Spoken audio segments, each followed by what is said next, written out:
Yes. Hello, everybody. Welcome to our virtual back patio. Thanks for pulling up a virtual lawn chair, maybe a virtual beach chair, and joining us. My name is Trevor Pawl, Chief Mobility Officer for the state of Michigan. Awesome to be with you here today.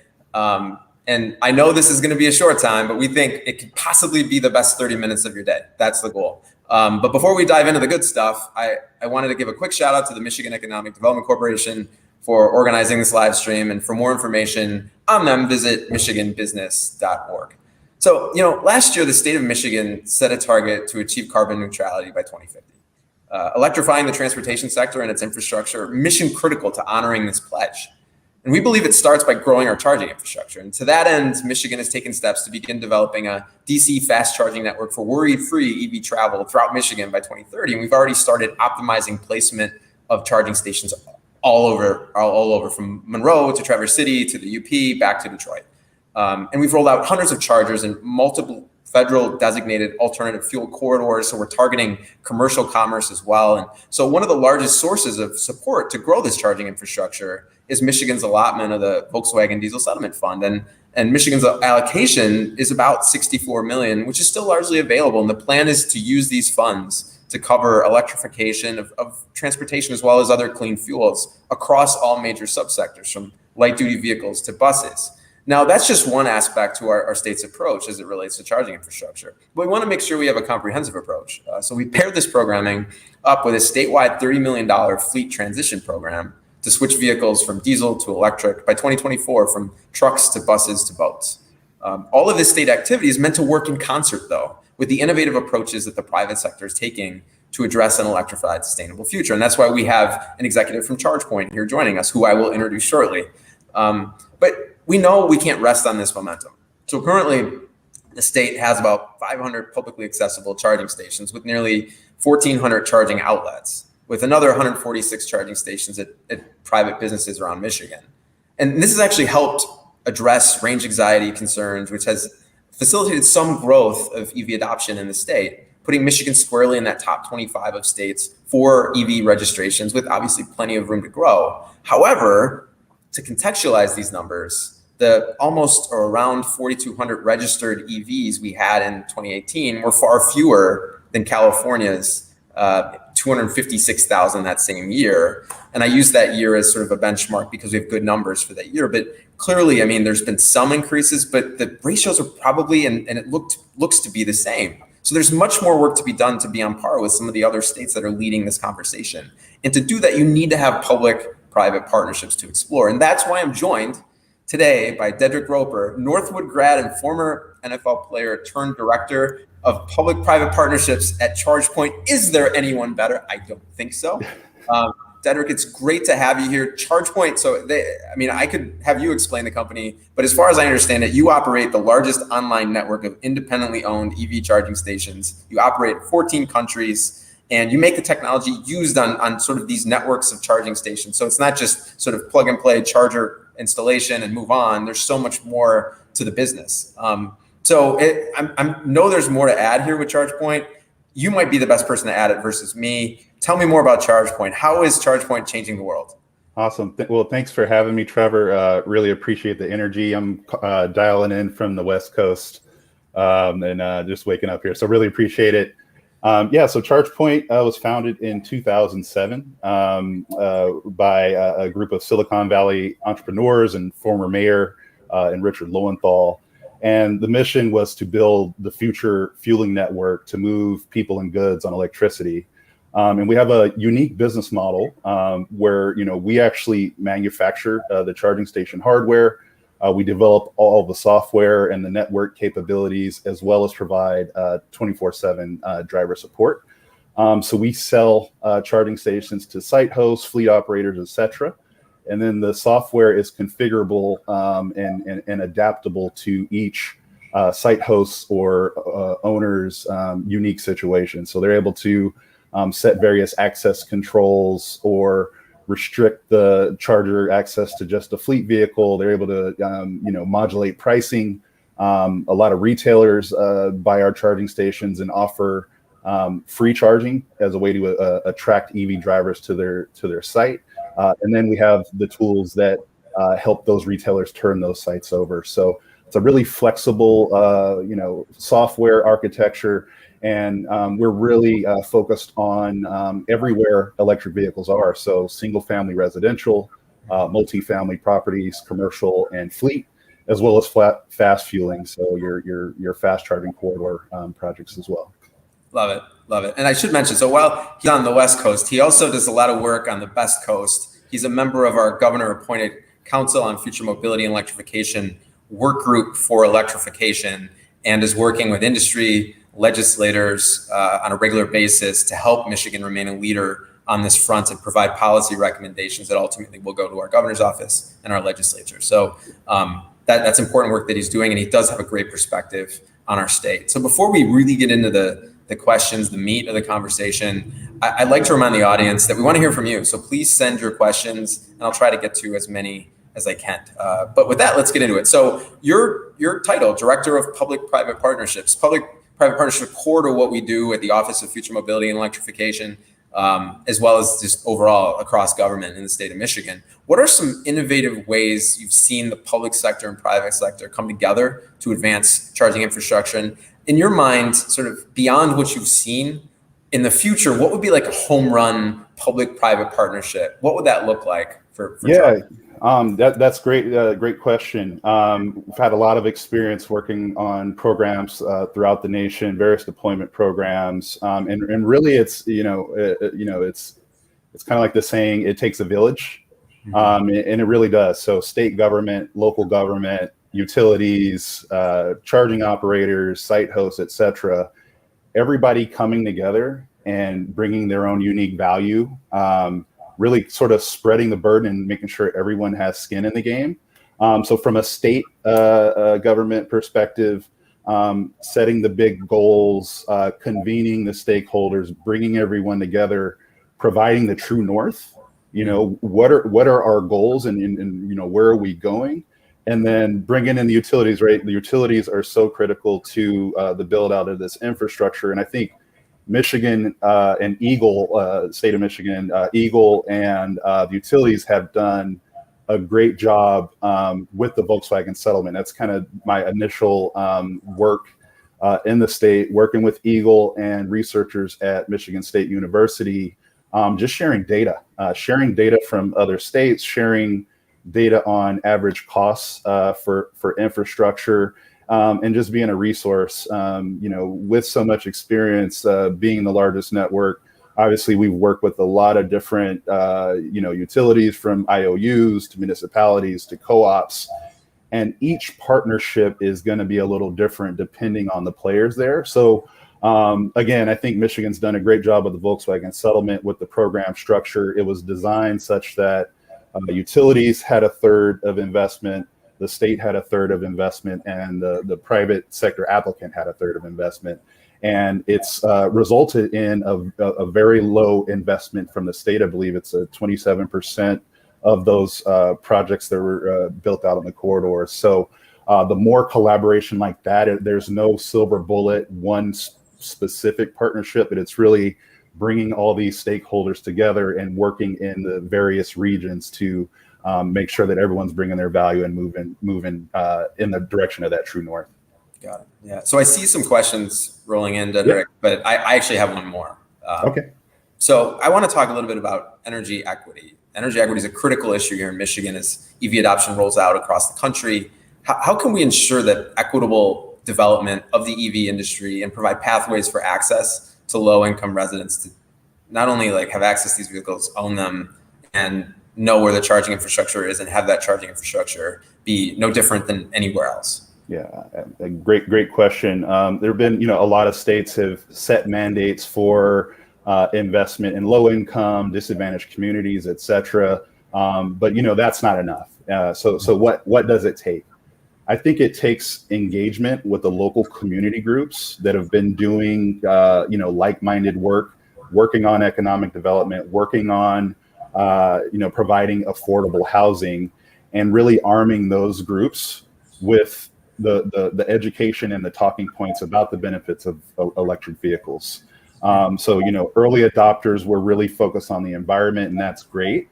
But there are other benefits to electric vehicles, like the handling and the ride experience are, superior to a gas vehicle. The total cost of ownership is lower than a traditional gas vehicle. So I think it's a matter of connecting with the community groups that have been doing the work, that are the known entities, and arming them with the other benefits outside of the environmental factors that matter to the low income family, or that matter to the fleet operator with 5 vehicles or something like that. It's really about how you package the information and the communicators of that information. Yeah. So on that topic, we do have a question that came in from Alicia, and her question is this: we have a development project that is 100% renewable. How can we bring in charging stations to our project in Detroit? So I guess to paraphrase there, you'd mentioned community groups and other efforts on a local level to engage with a global company like ChargePoint. Can you walk us through what that looks like, and how Alicia, say she wanted to connect with you today, or someone from her team wanted to, how that would progress? Yeah, absolutely. You can reach out to me directly, or we can provide contact information. But what it really starts with is kind of an assessment of your needs. So we have local account executives that can come to your site, talk to you, understand what you're trying to achieve, and make a suggestion on a technological solution. But then the next step from there is assessing your site. So ChargePoint, we don't actually install chargers. We work with a network of installers across the nation, or even within the state of Michigan. Or if you have your own electrician, we can work with them as well. And we provide training materials for installers that are not necessarily indoctrinated into ChargePoint. So what that looks like is assessing your electrical capacity on site, and then making recommendations for the most cost-effective install. When you're talking about a previously built site, and you need to run conduit across a parking lot, or your utility interconnection point is really far away, those can be really significant cost drivers to the install. So getting someone on site who can assess the electrical capacity and then make the most cost-effective recommendations, those are kind of the first steps that you would take. Cool, thank you. Alicia, I hope that, I thought that was a good answer, but I hope that did get you where you needed to go. But I'm assuming you can use LinkedIn messaging. I don't know, I don't want to put you on the spot, but that to me seems like the right way to go. Yeah, LinkedIn, LinkedIn's great. Or grants@chargepoint.com. That's just kind of an easy email address. My team monitors that, so I can connect with you that way as well. Booyah, even better. All right, let's talk affordability. So how are you approaching mechanisms to reduce the total cost of ownership for electric vehicles, i.e. vehicle to grid charging? For example, how can ChargePoint's charging as a service offering create pathways to increased availability of EV charging without passing sort of the CapEx burden to property owners, particularly in underserved areas like we've been sort of discussing approaches for? I don't know if you want to, it's sort of in some ways the same answer you gave. In other ways, it might be good to get in a little bit more detail on charging as a service. Yep. and some of the mechanisms in place. Yeah, happy to do that. ChargePoint as a service is a subscription model, whereby ChargePoint provides the charging station, the software, and we guarantee uptime, and it's paid for on an annual basis as opposed to all up front. So this works really well for organizations that don't have a sufficient capital budget. You can roll it into your operating budget. It's a lower cost, and the way we're actually looking at the pricing on that model. This is a product that we rolled out about 2 years ago. Got a lot of good learnings from it, and now we're looking to make that product even more affordable, so that your annual payments are even less. But beyond that, sort of your operating costs, electricity as a fuel kind of varies in the cost of goods. So you can imagine if you own a DC fast charger and all of a sudden you need to pump a lot of energy into a vehicle, you might get hit with some demand charges from the utility. So we've developed some power management tools that help charging station owners sort of control that power. So this is very popular at workplaces that have say hundreds of chargers, or even 20 to 30 chargers. As more and more cars begin to plug in and request energy, we have tools and features that can kind of flatten that energy spike out and keep the cost lower for you as a charging station owner. And there are many other ways that we help drive down costs, such as the ability to overload circuits, the ability to overload panels while still operating the charging stations, and being able to share power dynamically. The combination of all these software tools overall will help enable charging station owners to keep their fueling costs down over time. So we have a question coming in from Allison. Worked with ChargePoint getting charging stations back in 2010, back when there were financial incentives to implement them. Will we see financial incentives come back, especially for level 2 and level 3 stations? I think from a state perspective, I mean, you've seen in the last week, actually, I think it was yesterday, our Department of Environment, Great Lakes and Energy just rolled out a $16 million program to support businesses to flip their fleets from diesel to electric, but then also the money can be used for charging stations. I saw Consumers Energy just a few days ago launched a $3 million campaign to help businesses via incentives for charging stations. And DTE has programs. The third model has been implemented now for a few years. So there are financial programs at the state level, but maybe a good way to sort of provide some context around the answer, or at least how to answer, Dedrick, might be what have you seen in terms of financial incentives around the country that have really worked for folks that you'd love to see in Michigan to help people like Allison? Yeah. First come, first serve rebates in earlier markets, they work really well, and they're really effective at attracting targeted investment. Mm-hmm. So there are ways through your incentive program design to identify priority communities, and some of those programs will offer an additional incentive for certain priority populations. That's worked very well to get those targeted investments. But circling back to Allison's question about the charging station in 2010 that was supported by incentives, that was before my time, but it was a Department of Energy grant. And now at the federal level, there are proposals that are under review that would potentially sort of reinvigorate that program and bring some federal investment dollars.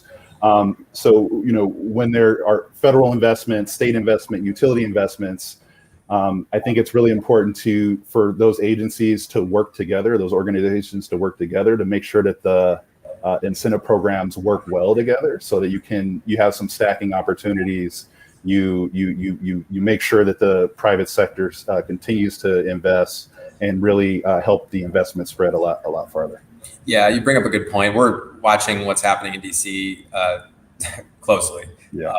With the American Jobs Plan, and even the work that former governor of Michigan, Secretary Granholm, is proposing. I think that at one point there were $40 billion going towards clean energy initiatives, and I think there was another program that was rolled out recently as well to take that initial proclamation to the next level, or make it, I should say, maybe more granular, more reachable for states and industries that want to go after grants.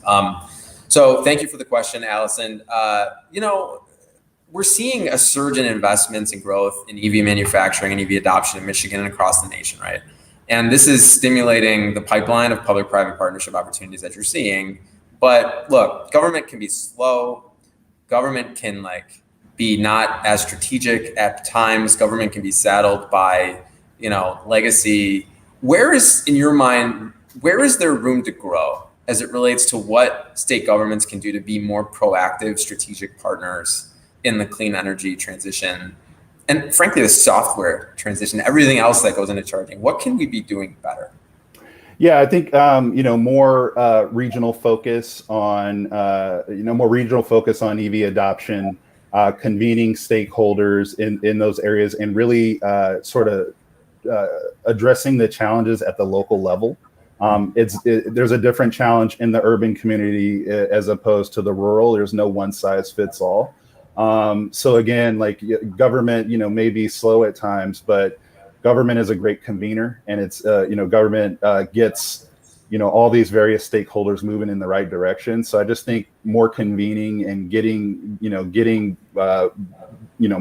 down to the local level and looking at the issues for that specific area with those specific utilities. I think that's where government can do a better job. Yeah, couldn't agree more. Okay, so I want to switch topics again. I know I'm jumping on. Yeah, all good. We have limited time, and there's just a lot to talk about. Yeah. Let's be honest. So let's talk about how charging infrastructure plays a big role in our business community, our commerce corridors, and that naturally leads us into the world of fleets, the backbone of our economy. So, fleet owners, fleet operators are increasingly exploring electrification opportunities, particularly for mid-mile hub-to-spoke journeys around 150 miles or so. How are you looking at the build-out of like multi-state charging networks, particularly along sort of these high-capacity freight routes? Or how do you, maybe not just charge, but how are you seeing the industry address some of these larger freight needs? And frankly, if you're looking at climate solutions and wanting to make a near-term impact, start with heavy duty, start with medium. I mean, that really does gain most ground early on. So I think many governments are thinking that way. It's like, how do we begin to do these multi-state freight routes in a meaningful way? So any thoughts you have on that? Yeah, obviously the regional collaboration across the states are great. Again, it's the true north, and it's getting everyone working together and thinking about the network across state lines. From an industry perspective, we are working with our peer networks to establish roaming agreements, and these roaming agreements enable drivers to seamlessly charge on multiple networks. And today we have peer-to-peer agreements with the majority of the networks here in the U.S. And also, on the freight corridor piece, ChargePoint and the National Association of Truck Stop Operators, we have a partnership and a goal to electrify 4,000 of their locations, NATSO member locations. So, a lot of that focus has been on the light duty side, but it's, through the Volkswagen settlement, we're able to, entice, with the incentive, able to entice truck stop operators to electrify their locations maybe sooner than they would have if they were just waiting for, the trucks to hit the road and build a charging station. So it's a great opportunity for them to learn and understand, how is electric fueling different from gas or diesel. So collaborations like that, collaborations with the vehicle OEMs. So walking in hand, fleet can be a bit fleet electrification can be a bit intimidating for fleet operators. So coming in with the vehicles and the charging stations and really laying out a map to get you started, but also thinking about the future. So when you're installing a charging station, you should always be thinking about what will I need in the future, because it's easier to make those capacity upgrades and utility upgrades when you have the ground open than to come back and do that later. So having the OEMs and the charging station operators really come and meet with the fleet operator and lay out that whole roadmap and work together and handle the end-to-end, the technology, the design, looking at the duty cycles of the vehicles and all those things, really putting that complete package together is how we're going to move this market forward.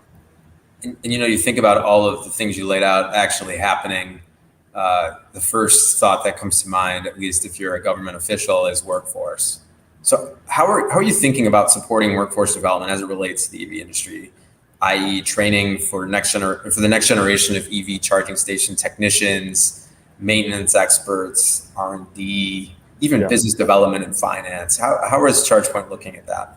Yeah, so very early on, again, circling back to our business model, we do not install. So very early on, we've developed lots of training materials for our partners. So these are small businesses, large businesses, et cetera, that they may sell our charging stations, they may install them, they may maintain them. But developing all the training materials for our partners, as well as free online materials for electricians and installers that are not our partners, making those free and available, and then working with various universities, tapping into the talent pools there. Those are all ways that we're kind of looking at workforce, and then just kind of awareness around the opportunities in the industry. In order for us to scale, we began working with contract manufacturers, various supply chain providers, so just bringing more awareness to the opportunities and working with the various stakeholders that are working on workforce development is kind of how we're approaching it. Okay. So we're close to our 2-minute warning. Yeah. And as much as I want to hear like your favorite NFL story, I feel like I should stick to charging infrastructure. So I guess to close things out, what keeps you up at night and what gets you up in the morning as it relates to what you're getting to work on right now, as it relates to what you're trying to get done, what your company's trying to get done, as it relates to changing the world? Yeah, I mean, I think what keeps me up at night is just the tailwinds we have on the industry. For a few years there, it seemed like an uphill battle, and now they're with all the OEMs really piling in and making significant investments, better collaboration between the infrastructure industry and the vehicle OEMs, more in-car integrations. There's just so much opportunity now. So really, like, what's keeping me up is just like there's just a lot of work to do, and we're being a mission-driven organization. We want to be everywhere, everywhere all the time, but we can't. So it's just like missing out on opportunities and not being able to fulfill some of those goals. But this is becoming a crowded industry. A lot of folks are waking up, and I think we're all gonna rise together and keep moving forward. So. Yeah, well said. So quick lightning round. One word, the future, and you can't just say good or bright, like something good. One word, the future of vehicle electrification is fill in the blank. Transformational. Boom. And with that, I'd like to land the plane, get up from our patio chairs. Thank you for joining me today. It was awesome to get a chance to talk about some of these critical issues around charging infrastructure and ensuring that Michigan is acting as forward-looking as we possibly can act to get EVs adopted, affect climate change, and create the future we all want to be a part of. Thank you to everyone today who tuned in. I'm so excited I can't even talk. To learn more, visit michiganbusiness.org/mobility. Have a great day, everybody. We'll catch up soon. I hope this was awesome. Again, I hope this was the best 30 minutes of your day. Thank you, Dedrick, and we'll all talk soon. Bye. Thanks all.